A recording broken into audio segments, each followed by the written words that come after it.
Hello welcome back student. आज हम discuss कर रहे हैं एमएसएन के एक अलग टॉपिक का इन्फ्लामेशन के बाद, जिसका नाम है इन्फेक्शन। क्योंकि बार बार हम रिपीट करेंगे इन्फेक्शन और इन्फ्लामेशन के बारे में, जैसे मैंने पिछली वीडियो में आपको जिक्र किया था। जैसे ये देखिए, ये बॉडी है, और जब नॉर्मल जो बॉडी होती है, ह्यूमन बॉडी कहें या एनिमल कहें, जिसको हम यहाँ पे होस्ट कहेंगे, जिसमें माइक्रो ऑर्गेनिज्म जो ग्रोथ करते हैं और बाद में डिजीज कोज करते हैं, बीमारी पैदा करते हैं। तो जो ये आपको दिखाई दे रहा है ह्यूमन बॉडी, इसको इस प्रकार समझ सकते हैं कि कोई भी माइक्रो ऑर्गेनिज्म, कोई भी पैथोजन,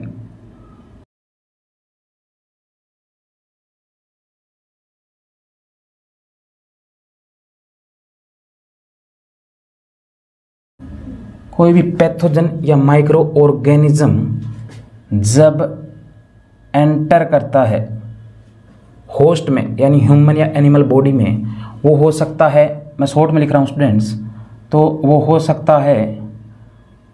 सकता है वायरस हो सकता है, वो बैक्टीरिया हो सकता है, वो फंगी हो सकता है, और स्टूडेंट वो पैरासाइट भी हो सकता है, जिसकी वजह से इन्फेक्शन पैदा हो सकता है।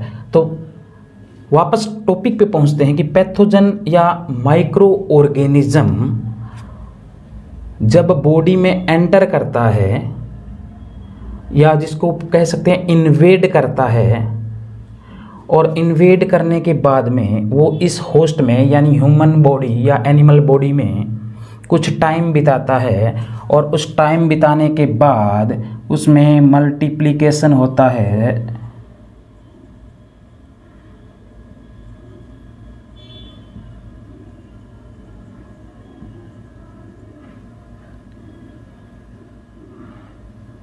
यानी मल्टीप्लिकेशन होता है, मतलब वो कॉलोनी बनाता है, बढ़वार करता है, और उस मल्टीप्लिकेशन के कारण या उसके बाद में स्टूडेंट, उसके बाद में एक नाम आता है जिसको डिजीज़ कह सकते हैं, और उस डिजीज़ के साइन सिम्टम आना शुरू हो जाते हैं। तो भगत जनों, अगर हम इसको डेफिनेशन के रूप में लिखेंगे कि इन्फेक्शन की डेफिनेशन क्या होगी, तो हम लिखेंगे definition, an infection is invade of pathogen microorganism via portal of entry and enter in host. They can grow and multiplication and made their colonies is called infection. तो ये डिफाइन किया student हमने कि इन्फेक्शन क्या होता है। और अब देखते हैं चेन ऑफ इन्फेक्शन के बारे में। तो स्टूडेंट्स, सबसे पहले चेन ऑफ इन्फेक्शन है, उसमें देखेंगे कि सबसे पहले होगा इन्फेक्शियस एजेंट जो इन्फेक्शन कोज करता है। और इन्फेक्शियस एजेंट अपन देखें तो वो इन्फेक्शियस एजेंट क्या क्या हो सकता है। वो बैक्टीरिया हो सकता है, वो वायरस हो सकता है स्टूडेंट, वो फंगी हो सकता है, और वो पैरासाइट भी हो सकता है। अब आता है सेकंड वन, रिजर्वायर। तो स्टूडेंट रिजर्वायर में क्या क्या लिखेंगे, इन्फेक्टेड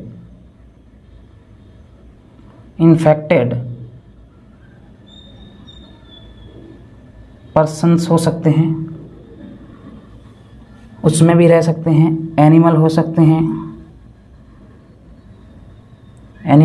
हैं, उसके बाद में सॉइल हो सकती है स्टूडेंट, उसके बाद में सॉइल हो सकती है। बात करें तो उसके बाद में वाटर भी हो सकता है, वाटर में भी माइक्रो ऑर्गेनिज्म और पैथोजन हो सकते हैं। वाटर के बाद बात करें तो कल्चर मीडिया, कल्चर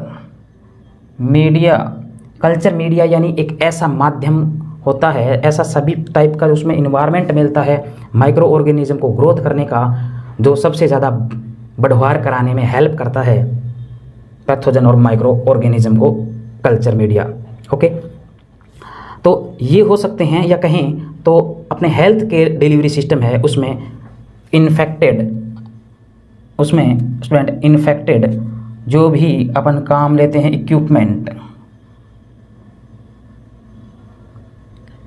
इक्विपमेंट्स हैं वो हो सकते हैं। तो ये हैं रिजर्वायर कह सकते हैं जिसको, जिसमें माइक्रो ऑर्गेनिज्म हैं वो स्टे करते हैं और बाद में यहाँ से होस्ट में चले जाते हैं और वहाँ पे डिजीज़ कंडीशन पैदा करने की क्षमता है वो रखते हैं। इसके अलावा इसमें पेशेंट यूनिट भी लिख सकते हैं, क्योंकि पेशेंट यूनिट भी क्या करती है, एक रिजर्वायर का काम करती है। जैसे कोई भी कम्युनिकेबल डिजीज़ का पेशेंट अगर रुका है उस यूनिट में, तो उसमें भी दूसरे पेशेंट को लेने से पहले वो भी वहाँ पे रिजर्व रहेंगे माइक्रो ऑर्गेनिज्म उस डिजीज़ के, और वो डिजीज़ पैदा कर सकते हैं। इसके बाद आता है स्टूडेंट्स पोर्टल ऑफ एंट्री, यानी जब ये रिजर्वायर है यहाँ से जो होस्ट है यानी एनिमल या ह्यूमन बॉडी कहें, उसमें पोर्टल ऑफ एंट्री का मतलब कि वो एंट्री कैसे करेगा उसके बारे में देखेंगे। तो पोर्टल ऑफ एंट्री की बात करें स्टूडेंट, तो इसमें देखते हैं सबसे पहले नेचुरल ओरिफेस होते हैं जो बॉडी में अपने या एनिमल बॉडी में, उसमें नेचुरल ओरिफेस से भी बैक्टीरिया हो, वायरस हो, फंगी हो या पैरासाइट हो एंटर कर सकता है। और नेचुरल ओरिफेस कौन से होंगे आपको पता है स्टूडेंट्स। नेचुरल ओरिफेस की बात करें तो नेचुरल ओरिफेस में माउथ हो सकता है, आपकी नोज हो सकती है, वेजाइनल एरिया हो सकता है, रेक्टल एरिया हो सकता है। बात करें तो यूरिथ्रा या जहाँ से यूरिन पास करते हैं, जेनाइटल ऑर्गन जिसको कह सकते हैं, वो हो सकता है, और उससे माइक्रो ऑर्गेनिज्म वो एंटर कर सकता है होस्ट के अंदर। तो ये है natural orifice portal of entry के।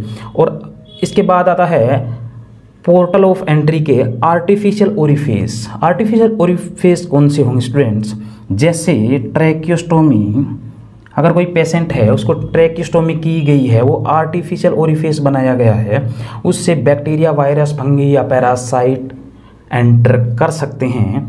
उसके अलावा बात करें तो कोलोस्टोमी, सी से लिख रहा हूँ स्टूडेंट, सी का मतलब कोलोस्टोमी, जब कोलन या इंटेस्टाइन एरिया में कोई भी किसी प्रकार का व्यवधान पैदा हो सकता है या कहीं तो ऑब्स्ट्रक्शन हो जाता है, तब एक कोलोस्टोमी बना दी जाती है पेशेंट के।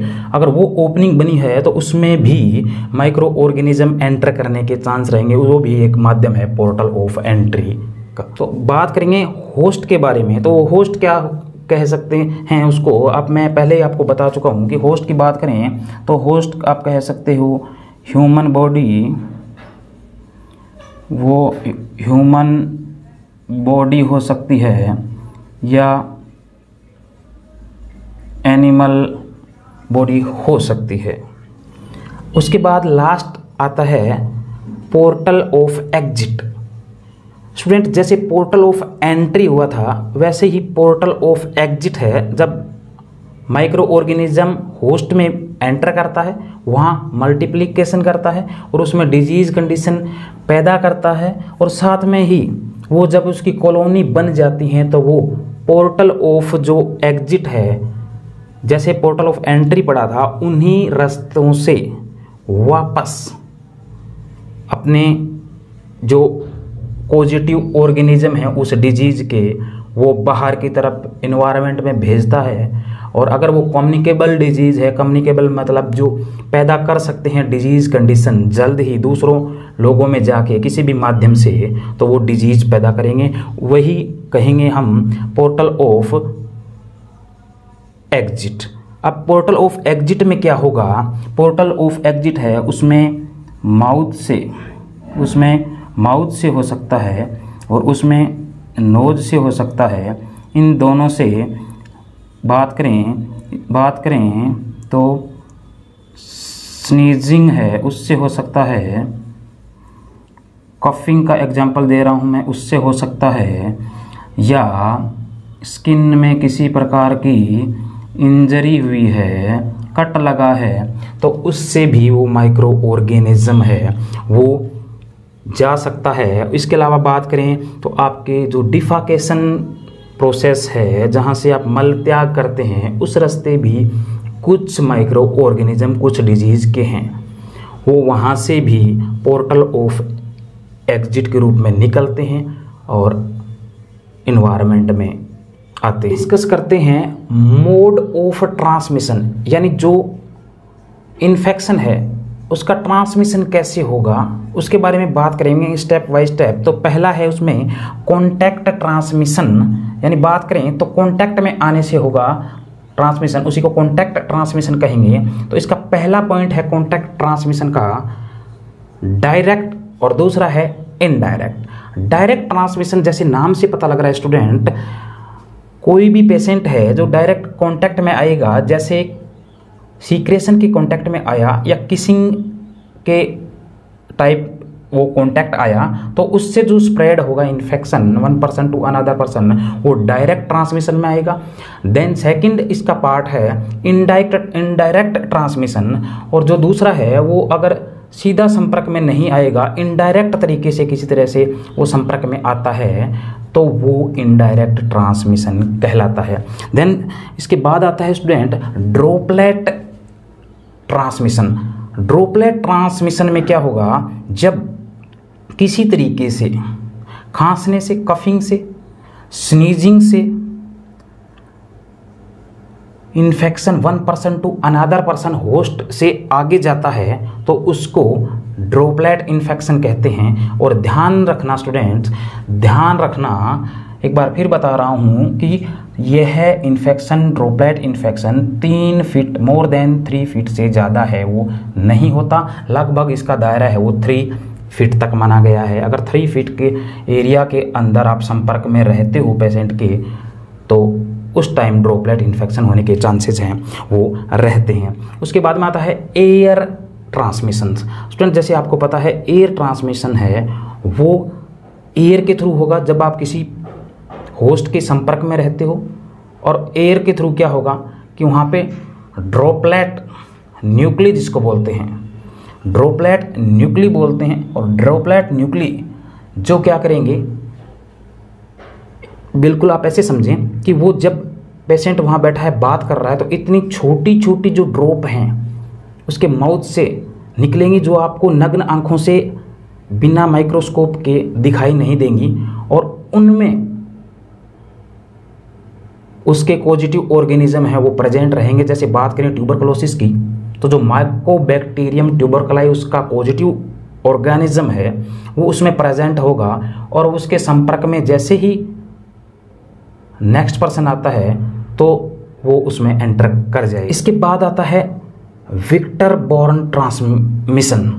वेक्टर बॉर्न का मतलब आप समझ रहे हो कि जैसे कोई ऐसे पॉजिटिव ऑर्गेनिज्म जो किसी दूसरे के थ्रू जाते हैं, जैसे फ्लाई के थ्रू या मॉस्किटो के थ्रू, जब कोई भी डिजीज कंडीशन पैदा होती है जैसे मलेरिया है, तो उसको वेक्टर ट्रांसमिशन के नाम से जाना जाता है। और लास्ट वन इसका आता है students vehicle transmission. Vehicle transmission का मतलब होता है कि ये उस माध्यम में घुल मिल जाते हैं, और जब उस माध्यम में घुल मिलने के बाद में वो कंटेन जब होस्ट की बॉडी में एंटर करता है, जैसे एग्जांपल मैं आपको दे दूं, वो वाटर हो सकते हैं, वो कोई भी सॉल्यूशन हो सकता है, वो ब्लड कंटेन हो सकता है, या खाने वाली कोई भी चीज़ हो सकती है, फ्रूट हो सकता है। अब इन्फेक्शन का लास्ट पॉइंट पढ़ते हैं student, course of infection. Course of infection का पहला पॉइंट इंक्यूबेशन पीरियड। जैसे मैंने आपको बताया, इसमें क्या होता है कि जब भी कोई होस्ट में पॉजिटिव ऑर्गेनिज्म या माइक्रो ऑर्गेनिज्म या पैथोजन कहें, वो जब एंटर करता है, इसे समझें इसको, यानी पैथोजन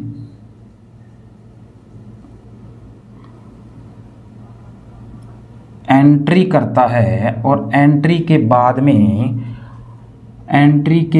में फर्स्ट साइन और सिम्टम जब अराइज होते हैं, उससे पहले उनके बीच का जो टाइमिंग होता है, जब पैथोजन एंटर करता है और उसके बाद में जो साइन सिम्टम पैदा होते हैं, उनके बीच का जो टाइम होता है, उसी टाइम को इनक्यूबेशन पीरियड कहते हैं। यानी इसी टाइम में वो माइक्रो ऑर्गेनिज्म, वो पैथोजन अपनी क्वांटिटी में ग्रो करता है और अपनी कॉलोनी है वो तैयार करता है होस्ट की बॉडी के अंदर। Understood students? समझ आ रहा है आपको? ओके, नेक्स्ट पॉइंट इसका है प्रोड्रोमल पीरियड, जिसको कहते हैं। प्रोड्रोमल पीरियड में क्या होता है स्टूडेंट्स, ध्यान देना, प्रोड्रोमल पीरियड में क्या होता है कि पैथोजन है उसमें ग्रोथ हो जाती है और वो डिजीज कंडीशन है वो पैदा करते हैं। यानी इसमें साइन एंड सिम्टम्स हैं वो अराइज हो जाते हैं, साइन एंड सिम्टम आना है वो शुरू हो जाते हैं। और दूसरी बात कि वो यहाँ से डिजीज को क्या कर सकते हैं स्टूडेंट्स, वो यहाँ से डिजीज को स्प्रेड्स करने की जो क्षमता है वो रखते हैं इस सेकंड स्टेज के बाद में। थर्ड आता है इलनेस पीरियड। इसमें क्या होता है, इसमें जो साइन सिम्टम होते हैं स्टूडेंट्स, इलनेस के अंदर जो साइन सिम्टम आते हैं वो पीक पे होते हैं। साइन सिम्टम है वो बहुत अधिक पीक पे होते हैं और बॉडी में उस डिजीज से संबंधित स्पेसिफिक जो साइन सिम्टम हैं वो आना शुरू हो जाते हैं और वो पीक पे होते हैं। और उसके बाद में आता है कन्वल्जेंस पीरियड।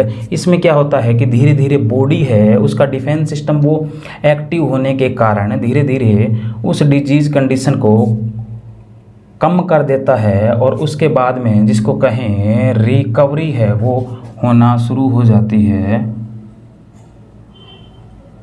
उसके बाद में रिकवरी है वो होना शुरू हो जाती है। ऐसा लगा आज का टॉपिक आपको? इसके बारे में कमेंट या आपके कोई सुझाव या शिकायत हो तो हमें ज़रूर कमेंट बॉक्स में जाके कमेंट करें। अधिक से अधिक हमारे चैनल को लाइक और शेयर सब्सक्राइब करें। तब तक के लिए स्वस्थ रहें, मस्त रहें। Take care and bye.